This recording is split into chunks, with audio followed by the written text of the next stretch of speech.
Hello guys, எல்லாருக்குமே தெரியும் Trump ஒரு செய்தியாளர் சந்திப்பில் என்னென்ன சொல்லுவார். நிறைய ப்ரெஸ் கான்ஃபரன்ஸ் கொடுப்பாரு. அதே போல் ஒரு ப்ரெஸ் கான்ஃபரன்ஸில் என்ன நடந்தது, அதே போல் இந்த ஹிரோஷிமா நாகசாகி அந்த இடத்துல அந்த நியூக்ளியர் பாம்பு போட்டதில் அதை பற்றியும் கொஞ்சம் டீட்டெயிலாக நம்ம இந்த வீடியோவில் பார்க்க போகிறோம். வீடியோவை ஸ்கிப் பண்ணாமல் பாருங்கள், வீடியோக்கு லைக் பண்ணுங்கள், மற்றவங்களுக்கு ஷேர் பண்ணுங்கள். அப்போ தான் எனக்கு ஒரு மோட்டிவேஷனாக இருக்கும். வாங்க வீடியோக்குள்ளே போகலாம். ஃபர்ஸ்ட் ஆஃப் ஆல் எப்போ பார்த்தாலும் ப்ரெஸ் கான்ஃபரன்ஸ் சந்திக்கிறது ட்ரம்ப்போட வழக்கம். அதில் எல்லாரும் மீடியா ரிப்போர்ட்ஸும் கேட்பாங்க, கேள்விகள்லாம் கேட்பாங்க. அந்த கேள்வி கேட்கும்போது, ஏங்க நீங்கள் ஏன் இந்த ஹிரோஷிமா நாகசாகி அப்படிங்கிற மாதிரி நியூக்ளியர் பாம்பு போடக்கூடாது அப்படின்னு கேட்டாங்க ஈரான் மேலே. ஓகே, அதுக்கு ஃபஸ்ட்டு அவர் சிரிச்சுக்கிட்டே பதில் சொன்னார். உடனே அவருக்கு கோபம் ஆயிடுச்சு. ஓகேவா, ஏங்க நாங்கள் ஏன் போடணும், ஆல்ரெடி தான் நாங்கள் ஈரான் போரில் ஜெயிச்சிட்டோமே, அப்புறம் ஏன் எங்களுக்கு அந்த நாட்டு மேலே போடணும் அப்படிங்கிற மாதிரி சொல்லியிருக்காரு. அது மட்டும் இல்லாமல் ஈரான் இப்போ எங்களுக்கு நாங்கள் சொல்கிறது தான் செய்கிற மாதிரி அவங்க இருக்காங்க அப்படின்னு சொன்னாங்க. அது மட்டும் இல்லாமல் நியூக்ளியரை இதுக்கப்புறம் நாங்கள் அலோவ் பண்ணுறது கிடையாது, அது எதுக்கு நாங்கள் அலோவ் பண்ணுவோங்கிறது முன்னாடியே உங்களுக்கு தெரியும் அப்படிங்கிற மாதிரி ஒரு ஸ்டேட்மெண்ட்டை ட்ரம்ப் கொடுக்குறாரு.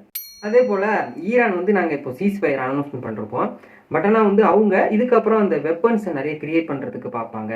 ஓகே, அவங்க அப்படியே பார்க்கறதுக்கு தான் அமைதியாக அப்படியே இருப்பாங்க. அமைதியாக நாங்கள் தான் அந்த அமைதி பேச்சுவார்த்தை நடத்தணும் அப்படின்னு சொல்லுவாங்க. பட் ஆனால் இவங்க அந்த மாதிரி பண்ணுவாங்க அப்படிங்கிற மாதிரி சொல்லியிருக்காரு. அதுக்கப்புறம் நாங்கள் ஷார்ப்பாக மானிட்டர் பண்ணிகிட்ருக்கோம். அவங்க ஒவ்வொரு அசைவுகளும் நாங்கள் மானிட்டர் பண்ணிகிட்ருக்கோம். அவங்க என்ன பண்ணுறாங்க, என்னென்ன பண்ணுறதுக்கான வாய்ப்பு இருக்கும் அப்படிங்கிறது.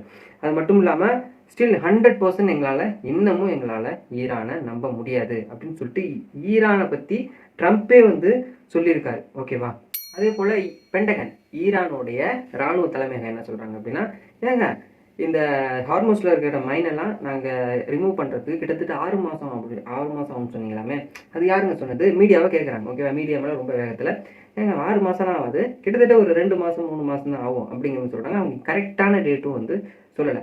மீடியா உங்களுக்கு ஏதாவது கண்டென்ட் கிடைக்குன்னு சொல்லிட்டு தப்பாக நியூஸ் போடாதீங்க அப்படின்னு சொல்லிட்டு பென்டகனே சொல்லியிருக்காங்க. இதில் ஒரு குழப்பமாகவே இருக்குது. அவங்க என்னைக்கு அந்த ஹார்மோஸில் மைனை ரிமூவ் பண்ணுவாங்கன்னு எதுவுமே சொல்ல, ஜஸ்ட் 6 மாதம் ஆகும்னு சொன்ன மீடியாவை நாங்கள் மேபி ஒரு சில மாதங்களில் முடிக்கிறோம்னு சொன்னாங்க. அதுவும் டேட்டா கன்ஃபார்மாக சொல்லலை. ஓகேவா, இது ஒரு பக்கம் இருக்க.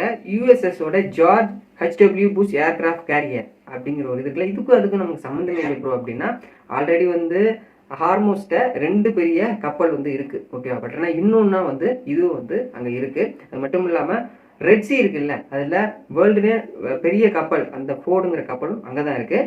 அது மட்டும் இல்லாமல் நவ் அரைவ்டு இன் அன்சர்ட்கம் ஏரியா. ஓகேவா, இது இன்னும் பெரிய அளவில் கான்ஃபிடண்ட்டாக கண்டிப்பாக போகும் அப்படிங்கிறதுல எந்த வித சந்தேகமும் கிடையாது. யூஎஸ்எஸோட ஜார்ஜ் ஹெச்டபிள்யூ புஷ், ஹெச்டபிள்யூ அப்படின்னா ஹெர்பர்ட் வாக்கர் அப்படின்னா என்னன்னா, அந்த யூஎஸ்ஓடைய பிரசிடென்ட் அதிபர் இருக்காங்களா, அதோட 45th பிரசிடென்ட் தான் இவர். அதுக்காக இந்த ஷிப்புக்கு இவர் பேரை வச்சிருக்காங்க. இது யாரும் கிடையாது, அவங்களோட ஜார்ஜ் புஷ் இருந்தார் இல்லையா, அவங்களுடைய அப்பா தான். ஓகேவா, எப்படி அந்த ஹிஸ்ட்ரி வந்துகிட்டே இருக்கு பாருங்க. ஓகேவா, யூஎஸ்ஏல. ஓகேவா, இதே போல இதுல இந்த நேவி இருக்குல்ல, யூஎஸ்ஓடைய நேவில இவர் யங்கஸ்ட் பைலட் எல்லாமே கத்துருக்காரு. ஓகேவா, இதனாலதான் இந்த பேரை is name to this ship. அதனால இந்த கப்பலுக்கு Herbert Walker H W S George H W Bush அப்படிங்கிற நேம் வச்சிருக்காங்க. ஓகே, இந்த யூஎஸோட ஜார்ஜ் ஹெச்டபிள்யூ புஷ்ஷை பற்றி நீங்கள் தெரிஞ்சுக்கணும் அப்படின்னா, இது லிமிட்ஸ் கிளே ஏர்கிராஃப்ட் கேரியர் பில்டர்ஸ் பார்த்தீங்க அப்படின்னா நார்த்ரோப் க்ரூமர் நியூபோர்ட் நியூஸ். ஓகேவா, இதோடைய காஸ்ட் பார்த்தீங்க அப்படின்னா கிட்டத்தட்ட 60,000 கோடி ரூபாய். ஏன்னா யூஎஸ்ஏ எப்படி ஒரு கண்ட்ரி அப்படிங்கிறது தெரியும். அவங்களுடைய வெப்பன்ஸாக இருக்கட்டும், மற்ற எதாக இருந்தாலுமே சரி, ஓகேவா, ட்ரோன்ஸ் எல்லாமே அவங்க எல்லாமே குவாலிட்டியாக பண்ணுவாங்க. அதனால இதனுடைய அந்த ஷிப்போடைய காஸ்டே பாருங்க, கிட்டத்தட்ட 60 கோடி 600 கோடி இல்லை 60,000 கோடி ரூபாய். ஓகே, இந்த யூஎஸோட ஜார்ஜ் புஷ் ஹெச்டபிள்யூ புஷ்ன்னு பார்த்தீங்க அப்படின்னா இதோடைய லென்த்து 1092 அடி.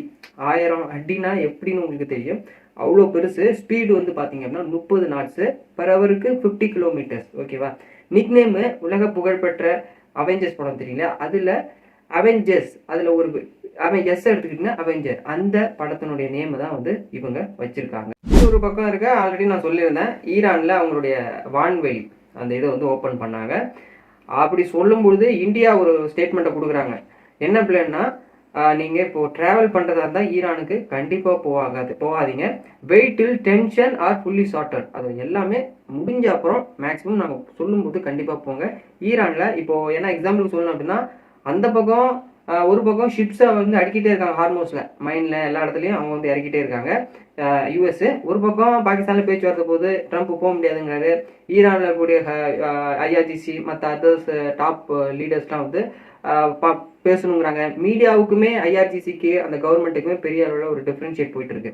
அதனால இந்த பிரச்சனை முடிகிற மாதிரி தெரியல. அதனால இந்தியன் கவர்மெண்ட்டு நம்மளுடைய மக்களுடைய சேஃப்டி ப்ரிகாஷனுக்காக இந்த மாதிரி ஒரு ஸ்டேட்மெண்ட் வந்து கொடுத்துருக்காங்க. ஓகேவா? எப்படி ட்ரம்ப்பு இப்படி போய் இப்படி வருதோ மேக்சிமம் அது பெரிய ஒரு லாஸில் முடிய போகுது. ஈரான் யூஎஸ்ஏ அவங்க 2 பேரும் சண்டைன்னு ஹார்மோஸு மற்ற நிறைய அந்த நீர் அந்த பாதையெல்லாம் வந்து அடைக்கும்போது வேர்ல்டு பெரிய அளவில் ஒரு தாக்கத்தை ஏற்படுத்த போகுது. அந்த கேஸு மற்ற அதர்ஸ் எல்லாத்துலையுமே. உங்களுக்கு கருத்து என்ன அப்படிங்கிறத கீழே பதிவு பண்ணுங்கள். வீடியோ பிடிச்சா லைக் பண்ணுங்கள், ஷேர் பண்ணுங்கள். நெக்ஸ்ட் வீடியோவில் பார்க்கலாம். தேங்க்ஸ் ஃபார் வாட்சிங்.